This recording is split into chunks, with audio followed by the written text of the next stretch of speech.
আমার আজকের চ্যালেঞ্জ আমার পুরো 24 ঘন্টা এই রুমটার ভেতরে থাকতে হবে। এই রুমটার এমন কোনো জায়গা নেই যেখানে আঠা নেই। এখন দুপুর 1টা বাজে, আমি কালকে দুপুর 1টা বাজে বের হতে পারবো। আমি তোমাকে সাহায্য করতে পারি। তুমি একটা করে তীর মারো, যেটাতে পড়বে সেখানে একটি কার্ড আছে, কার্ডে যা লেখা থাকবে তোমাকে তাই করতে হবে। এমন হতে পারে ভালো কিংবা খারাপ কিছু। ঠিক আছে, আমি প্রথমবারের মতো ট্রাই করে দেখছি। 18তে পড়েছে। ও না, এখানে লেখা আমার খালি পায়ে থাকতে হবে।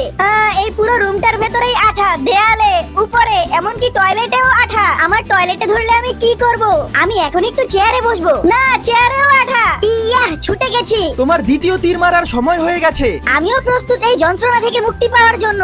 24-এ পড়েছে। ও মাই গড, এখানে লেখা তোমার 2 ঘন্টা যাবত মেঝেতে শুতে এবং উঠতে হবে। আমি 2 ঘন্টা এটা কিভাবে করব?